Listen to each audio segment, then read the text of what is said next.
Dalawang napakalinis na walang ginawang kababuyan nagdemanda. Yung isa, alam naman natin kung ano na issue niyan. Yung isa naman, nagfa-follow sa di umanong porn na social media. Yung dalawang malinis, nagsama.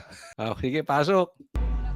Magkasamang dumating sina Representative Laila De Lima at Father Flavie Villanueva sa Department of Justice. Nagsampa sila ng magkahiwalay na reklamong perjury laban sa 18 dating Marines na nagsabing nag-deliver sila ng pera sa ilang opisyal ng gobyerno mula umano kay dating Representative Zaldico. Sa pinagsamang sinumpaang salaysay ng mga dating sundalo, sinabi nilang inutusan sila ni Ko na mag-deliver ng mga maletang may lamang pera. Kabilang sa binanggit na nakatanggap ng pera umano, si De Lima.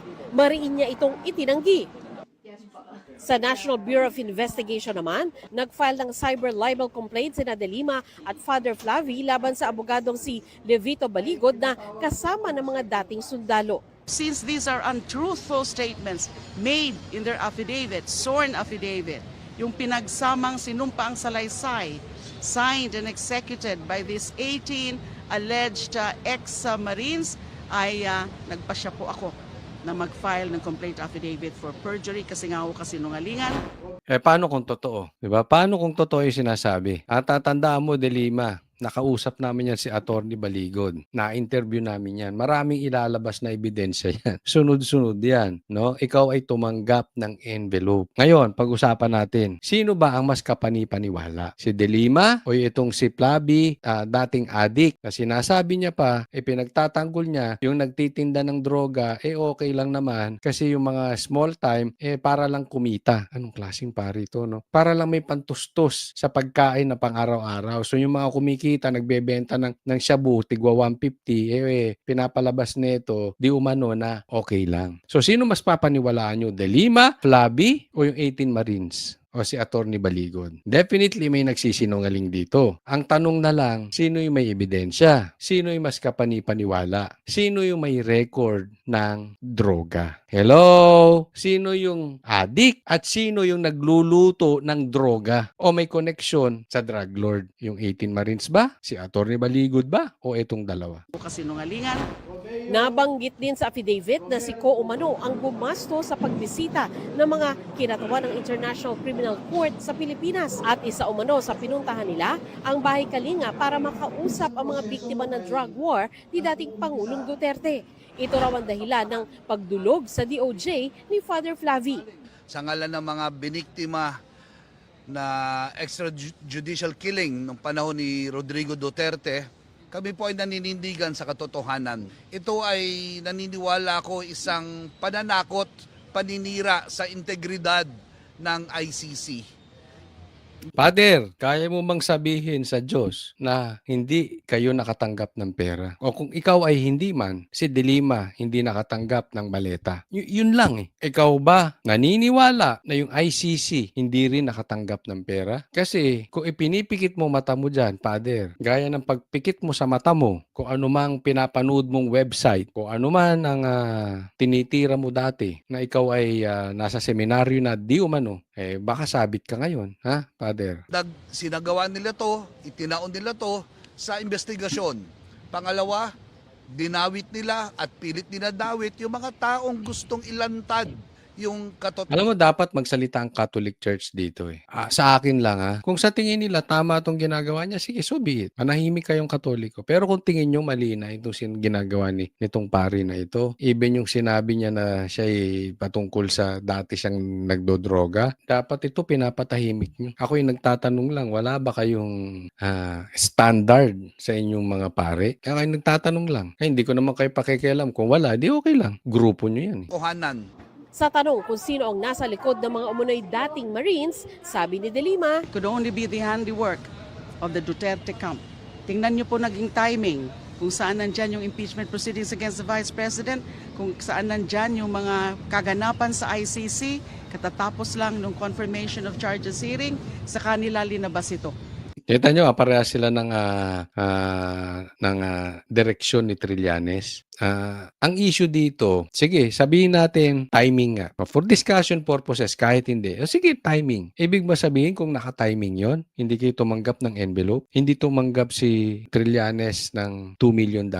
Yung mga sinasabi nilang tumanggap ng maleta, hindi ba totoo? Kung timing man, yan ang sabihin ninyo. Yan ang, anyway, nagdemanda ka eh. Magkakalabasan sa korte yan. Ang problema lang nito, baka kaya nagdemanda to, ang hahabulin nitong si De Lima para hindi na pwedeng pag-usapan sa labas. Kasi nga, magiging sub judice. Di ba? Pagka nakasampa na yung kaso, hindi na pwedeng pag-usapan sa labas kasi makokompromiso yung ebidensya para maiwasan ang trial by publicity. Posibleng ginawa ito ni De Lima para makaiwas siya dahil alam natin marami pang ilalabas na ebidensya itong 18 Marines laban sa kanya. So para hindi siya masira sa publiko, so para yung tingin ng dilawan sa kanya, malinis pa rin na hindi siya pumapatol sa driver, hindi siya pumapatol sa envelope, malinis pa rin ang tingin sa kanya ng pinklawan, malinis pa rin siya sa publiko, habang yung pala, yung kaso niya nandoon, natatalo na siya sa korte.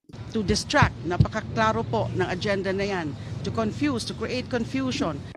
Hiningan namin ng reaksyon si Vice President Sara Duterte, pero nauna nang sinabi ng Vice President na hindi niya kilala ang mga dating sundalo. Sinabi rin niya na walang makapagsabi sa kanila na kinausap o nakipagkita siya sa mga ito. Alam mo, ridiculous yan eh. Okay? Kasi tatandaan po natin, tao ni Saldico itong mga to. Gets nyo? Alam naman natin si Saldico galit sa Duterte. Alam natin lahat yan. Buong Pilipinas alam yan. Katanga mo na lang sa politika kung hindi mo alam yan. Alam lahat yan. So, kung ang boss nyo galit sa Duterte, chances are, okay, hindi ko sinasabing lahat sila o ganun silang lahat or meron man sa kanilang galit sa Duterte. Pero syempre, ang loyalty niyan na kay Saldico. Hindi ko sinasabi rin na isip nila tama si Saldico, pero syempre boss mo yun eh. So paano magiging pro Duterte to? Dahil kung ikaw ay pro Duterte, hindi ka papayag in the first place maging tauhan ni Saldico. Doon pa lang, alam mong binabanata na si, halimbawa ako to, binabanata na si Sara at alam kong tama si Sara, magre-resign na ako. Tama po ba? Hindi ko man nilalahat. Pero napaka nakakatawa na sabihin, DDS to mga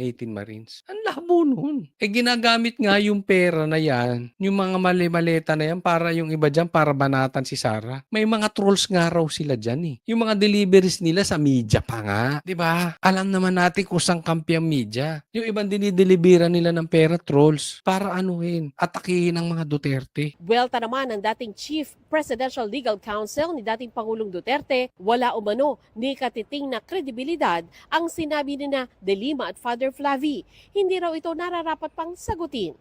Sinabi naman ni Baligod na handa silang harapin ang mga akusasyon. Sana raw ang mga nabanggit sa affidavit ay handa ring harapin ang mga akusasyon nila. Kaya mabigat siya sinabi ni Attorney Baligod dyan, harapan yan. Kami tatanggapin namin, kaya namin harapin, kayo ba? Halimbawa, ako si De Lima. Kung ako hindi talaga nakatanggap ng envelope, okay sa akin, imbestigahin nyo sa Senado yan, na mapitpit ang mga betlog ng mga yan, nang sa ganun, lumabas na makasinungaling yung mga animal na yan. Pero kung ako si De Lima at nakatanggap ako ng envelope, iiwasan ko yung investigasyon dyan. Bakit? Mauhuli ko, lalabas baho ko dyan eh. Nagigets nyo po? Yan po yung sinasabi ngayon ni Attorney Baligod. Tingnan natin sinong takot sa investigasyon. Diyan pa lang makikita na natin sino magnanakaw. Nagsampa rin sa DOJ ng reklamong cyber libel si Bureau of Corrections Chief Gregorio Katapang laban kay Baligod. Ako, sasabihin ko ng diretsahan, wala akong tiwala dito kay Katapang. Bata to ni Boying. Ano pang magiging prutas kung ang puno ganun? At cyber libel complaint naman laban sa 18 ex-Marines. Sa Supreme Court naman, nag-file si Katapang ng disbarment complaint laban kay Baligod dahil sa mga hindi totoong payag nito sa media. Matatanda ang sinabi sa affidavit ng mga dating sundalo na si Katapang umano ang nagbigay ng 8 maleta kay Ko sa isang hotel. Mariin itong itinanggi ni Katapang. Baka naman Ito muna ha, nagbigay siya ng 8 maleta at alam natin kung magkanong laman ng maleta niya, napakalaki niya, milyon-milyon yan. Nagbigay siya ng maleta kay Saldico. Anong ibig sabihin nun? Merong natatanggap na pera si Katapang para siya makapagbigay ng ganong karaming pera. Di ba? Ibig sabihin, merong illegal transaction si Katapang para ka magbigay kay Saldico. Na si Saldico naman gagamitin yung maleta na yon kung kanino mang Poncio Pilato o sino mang mataas sa posisyon, ibibigay niya kung kanino man. At sinasabi naman, di ba, nagdi-deliver si Saldico doon kay Marcos at kay Romualdez. Hindi lang natin alam kung yung binigay na maleta nitong si Katapang na 8, kanino niya idediretso. But one thing for sure, kung totoo yung sinasabi ng mga Marines, may illegal na ginagawa si Katapang. Gets? At saan niya pa kukunin yung illegal na yan? Eh di sa Bucor. Siyang, director dyan eh. Siyang Bucor chief. Saan pa kukuha ng pera yan? Sa PhilHealth. Hindi ko alam. Pero it seems obvious sa Bucor. Di ba? Eh yan ang ginibangan. Naalala nyo, si Bantag, ginibanga yung mga kubul-kubul dyan. Anong balita ngayon? Balik na naman ang kubul. Malaki po ang kita dyan sa Bucor. Di ba dyan din galing si De Lima? At alam natin kung anong gawain dyan. Kaya nga nakulong. Di umano. Yan yung nangyari dyan. So may kitaan talaga dyan. Nagigets. Ngayon, ang tanong na lang, sinong nagsasabi ng totoo? Si Katapang o yung 18 Marines? Na-waylaid lang sila ng mga nag-uudyok sa kanila na mag-testify against me. Willing naman ako kung basta i-withdraw nila yung statement nila na nag-deliver ako ng 8 maleta. Hindi na rin siguro. Hindi ganyan ang mga Marines. Laban bawi. Hindi ganun. Hindi ganyan ang mga laban. Sabi nga nila, handa na silang mamatay dyan eh. Pero sige, kayo tanungin ko, kayo mga manonood. Anong sa tingin ninyo? Wala tong kinikita sa Bucor? Sa tingin nyo ba, wala nang droga sa Bucor? Sa tingin nyo ba, wala nang kubur sa Bucor? Sa tingin nyo ba, walang tilapia sa Bucor? Ako'y haka-haka lang naman eh, di ba? Simple lang eh. Parang pagsikat ng araw yan. Nababalitaan natin, bukas sisikat ang araw. Kung tatanungin eh, nakakita ba ako ng araw? Hindi pa, nang malapitan. Pero from afar, nakakita tayo. Ganyan din naman sa Bucor eh. Meron tayong nababalitaan. And from afar, meron talaga tayong nakikitang anomalya. Binuking na yan, panahon pa ni PRRD. Anyway, yan na lang usapin dyan. Kapani-paniwala ba itong sinasabi ni Katapang? At hindi ako corrupt. Sagot naman ni Baligod, inaasahan na nila na meron pang mga darating na reklamo laban sa kanila pero hindi raw sila Teka muna, ano daw? Hindi raw corrupt si Katapang? Naniniwala kayo doon?